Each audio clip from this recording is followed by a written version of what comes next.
This is Curtis at Eichenberg Studios coming back at you with some more football talk. Today, we're going to go over my beloved Miami Dolphins. There's a huge, semi-big concern among some that the Phins are shopping for a right tackle. Is it a problem? Should we Fin fans be worried as we're heading into the preseason? Now, the good news is preseason means we get to feast our eyes on live action and form our own opinion with first-hand information. It's not going to be about this reporter said that and this reporter said this. It's not going to be just opinion pieces. We're going to be able to take our knowledge, our experience, and begin to analyze what's really going on through tape and through live action. Ain't it a beautiful thing? Now, but before we head into that, I want to tackle this story or concern. I went to Bleacher Report, which I like a lot. Great sports aggregate. Use it practically every day, you know. And there was an article, big one, boom, right there. Oh, how on earth do the Phins still need a right tackle? And this is not a knock on the article. I read it. It pulled me in. It was good writing. There was some history in there that refreshed my mind, and I made me think of other things, and I learned some new stuff. And midway through, I was kind of right in that perspective. But by the end of it, I got off the train, and I think that you're going to get off the train too once we break this down. Now, the article never said that Miami was looking for a backup tackle. It was the idea seemed to be that they're looking for a starter. And after all these picks at this late in the situation in the season, how can they be looking for a right tackle? So I'm assuming that the writer is not really high on Jesse Davis. But the reality is something different.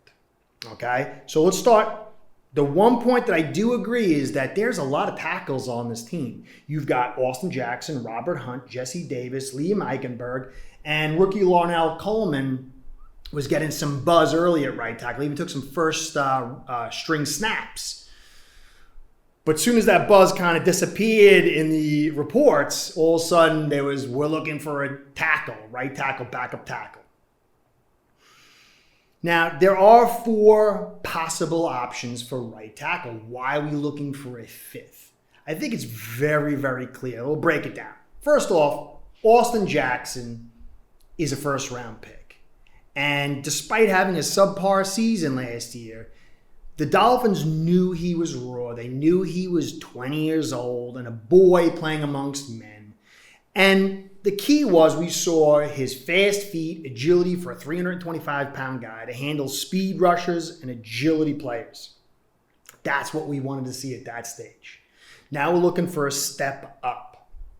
His strength is already being reported as being better because Travis Wingfield reported that you could hear his punches across the field. You could actually hear the sound of the thud, which means he's getting more physical. He's understanding the game. His young boy body is growing up to be a man. That strength level is slowly increasing. And you add to that the fast feet, he's settled in that position. So that's a first-round draft pick who's in the right spot. There should be no concern. And you don't want to move him because development is the key. And the key to that development is staying in the same position and getting yourself acclimated and successful.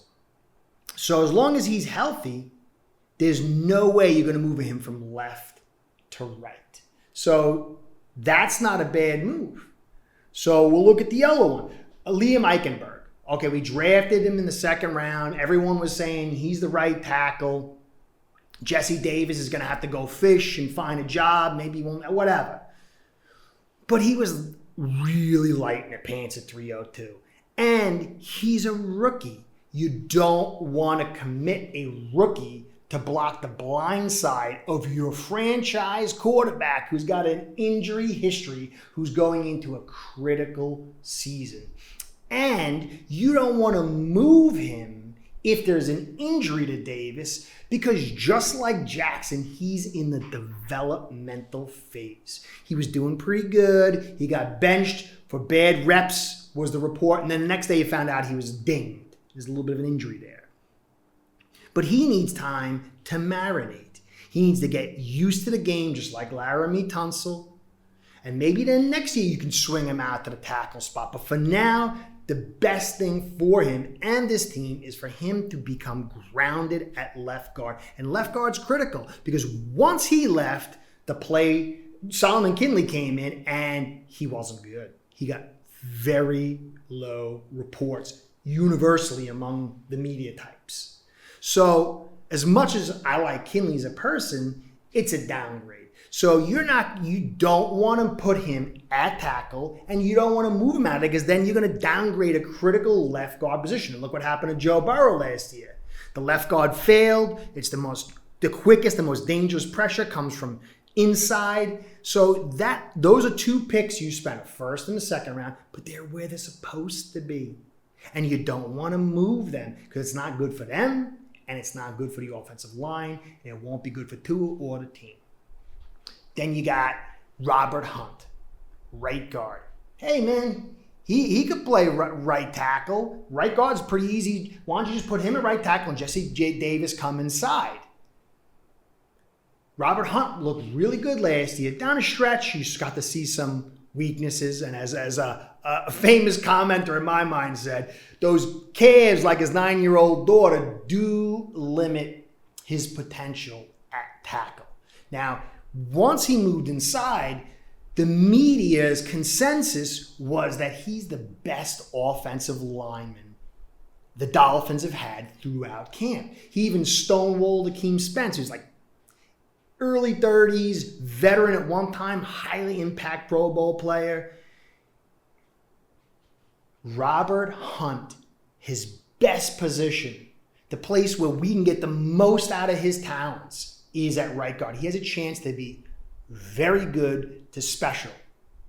So you don't want to play him a tackle because then it's a downgrade of his abilities, okay? And also you got to see he was kind of exposed. Now he was a tackle, drafted as a tackle, but everybody knew he was going to be a guard. So that second round pick is where it's supposed to be. And in fact, he's the farthest along. So that's 3 picks that were taken as tackles. One's playing tackle, 2 are guards, but this is the best place for them, and it's not a miss. Now you got Jesse Davis. He was given a big contract, semi-big contract. I don't believe the author of this article is very high on Davis. And to a certain degree, I can understand in a bubble. But when you actually look at the reality of the situation, I think you might change your mind. Now, as I said before, one of the reasons I do this is because I love information. And I'm no guru. I love to hear from you commenters. And one commenter, Hammer, turned me on to the new Dolphins offensive line coach. I didn't even really pay attention. Jean Pierre, former player. He took over. He was an assistant last year, and now he's the head coach of the offensive line. Watched an interview of him the other day, and if you're a Phins fan, you should watch this interview. Excellent. Hammer, you are 1,000% correct. I was excited about this offensive line coach. He was smart, he was knowledgeable, he was forthright, and he spoke about how in his playing days, he moved from position to position, which was tough. But even more difficult was moving from one side to the other side. And he talked about how it really complicated the situation. And, is a small analogy or way to translate it for the layman who's never played before or maybe just doesn't understand that position. It would be as if you're working, you come in, and you're writing right hand. And then all of a sudden your boss in the middle of the day says, nah, man, I want you to do that job left-handed. And that's it's akin to this situation. Not exactly, it's a little bit amped up, but it's a big deal to move from position to position, but even a bigger deal when you're moving from one side of the line to the other, and then you're moving positions. Now, Jesse Davis, since he's been in, has played right tackle, right guard, left tackle, and I believe left guard for a couple snaps, a game or something. And this is sometimes he's played 3 positions through a whole season. And on top of that, he's been with an offense that has had no running game, which means the best players in the world have been going against him with their ears pinned back. And his greatest weakness to date so far is his inability to stop speed rushers. He has a slowish kick. Sometimes the littler guys get underneath him and they're able to use a swim move or a spin, and he gets caught up. He loses leverage.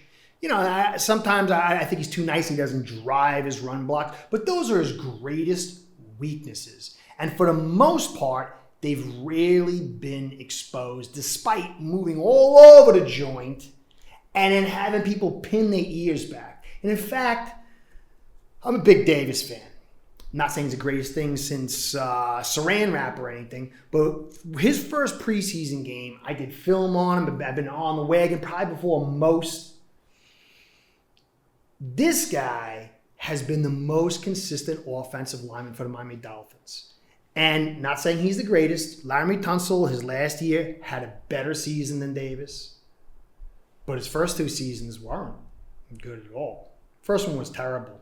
Second one was like, okay. Davis outplayed him. And then last year, Hunt, at right tackle, played better than Davis. But then you saw his struggles, and he was forced inside. And that's a first-round pick, and that's a second-round pick. Davis, he was an undrafted free agent. He's just turning into his prime now. He's been moved all over the joint. And again, to quote Jean Pierre, when he first met him on Seattle as a rookie, he said, we all saw something special in Davis. We saw that he was mature and he was intelligent.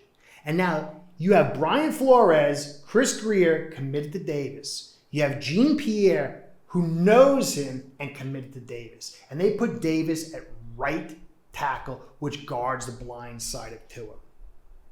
They see him as a starter.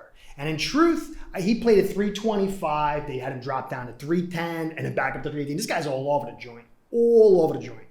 I think that 7 pounds is going to help his slowish kick a little bit. And I think we have an opportunity to see the best of Davis. Will he be elite? No. Can he be good? Yes. So you don't want to move Davis again. This guy needs to settle in at a position. It's best for his career. And again, just like everybody else I've mentioned, it's best for the team.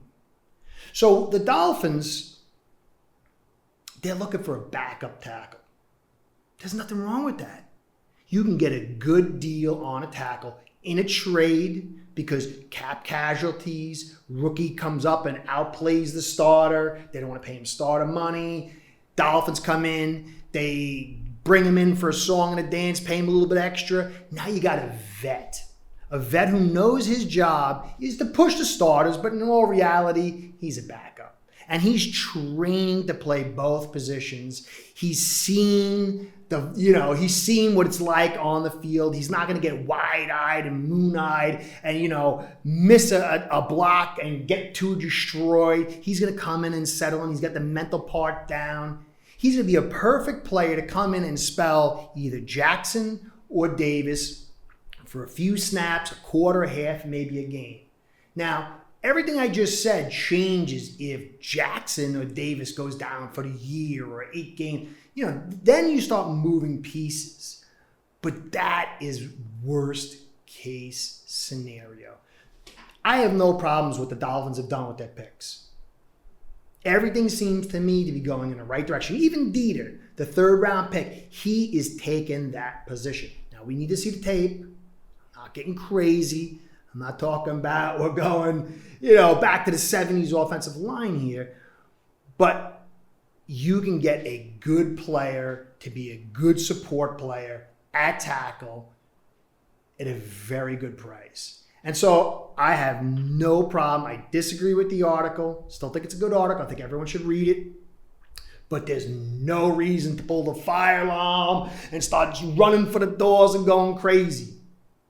We need to see some stuff. And I like what I've seen on this offensive line. I don't think it's going to be great. I think it's going to be a step up. I think we're going to move to average. And considering what we've had, average will be phenomenal. We've been ranked like 32nd, 29th, 28th. If we can get to 18, 19, 20, you're going to see a massive difference with this offensive line considering the talent around it. So, Fin fans, don't be worried. Not yet. Let's get some tape. But overall, I don't see this as an issue. And actually, I think it's pretty good. The starters have been in there. They're staying in there. Let's see what happens on the first preseason game. But I'm feeling pretty good on the offensive line. How about you? I really want to hear your comments. Please like, comment, and subscribe. Comments I like the most, but I'm hearing now the people that are the brainiacs behind us are saying, come on, we need subscriptions and we need likes to help push this thing forward. All right, whatever. Yeah, go for it. I like that. I like that too. But lastly, I want to support Eichenberg, our sponsor. Ace wants us to know it's a perfect time to get on the action with their world-class software. So if this is your thing, if you want to get on it, Eichenberg is the top of the industry. Anyway, this is Curtis. Thanks for listening. Fin fans, don't get nervous yet. Everything's all right. This is Curtis saying goodbye and be well.